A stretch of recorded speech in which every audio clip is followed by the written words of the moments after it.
আসসালামু আলাইকুম tuition BD শিক্ষক শিক্ষার্থী এবং অভিভাবক সিরিজের আজকে ৩৫তম পর্বে কথা বলবো ফলাফল নিয়ে বাস্তব প্রত্যাশা। তো পড়াশোনার ক্ষেত্রে ফলাফল একটি অত্যন্ত গুরুত্বপূর্ণ বিষয়, এটা নিয়ে কোনো সন্দেহ নাই। কিন্তু অনেক ক্ষেত্রে দেখা যায় যে ফলাফল নিয়ে কিছু অবাস্তব প্রত্যাশা তৈরি হয়, যা শিক্ষার্থী অনেক সময় শিক্ষকের উপর চাপ বাড়ায়, যা শেখার স্বাভাবিক গতিকে বাধাগ্রস্ত করে।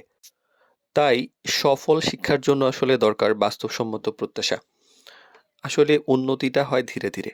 এটা একটা দীর্ঘ প্রক্রিয়া। মানে আজ পড়লে কালকে বড় পরিবর্তন চলে আসবে। আজকে নতুন টিচার দিলাম, কালকেই অনেক ভালো রেজাল্ট চলে আসবে। এরকম সাধারণত হয় না।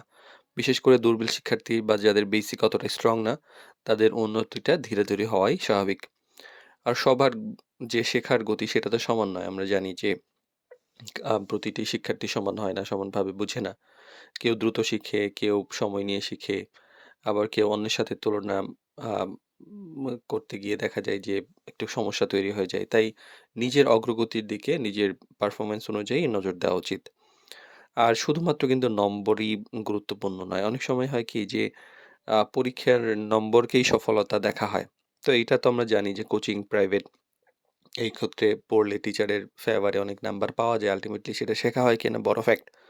কারণ মূল বিষয়টা হলো যে সে বুঝেছে কিনা, নিজের থেকে লিখতে পারছে কিনা, সমস্যার সমাধান করতে পারছে কিনা। এই দক্ষতাগুলো কিন্তু দীর্ঘমেয়াদী এবং অনেক গুরুত্বপূর্ণ।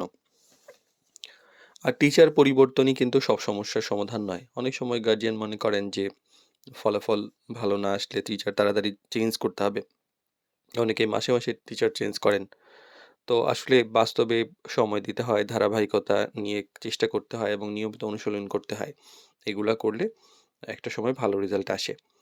আর স্টুডেন্টের ছোট ছোট অর্জনকে মূল্যায়ন করতে হবে।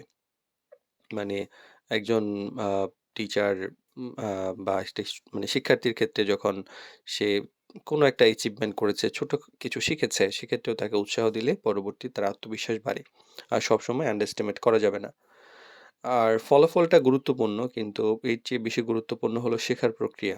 বাস্তবসম্মত প্রত্যাশা থাকলে চাপ কম থাকে, আগ্রহ বাড়ে এবং শেখাটা স্থায়ী হয়।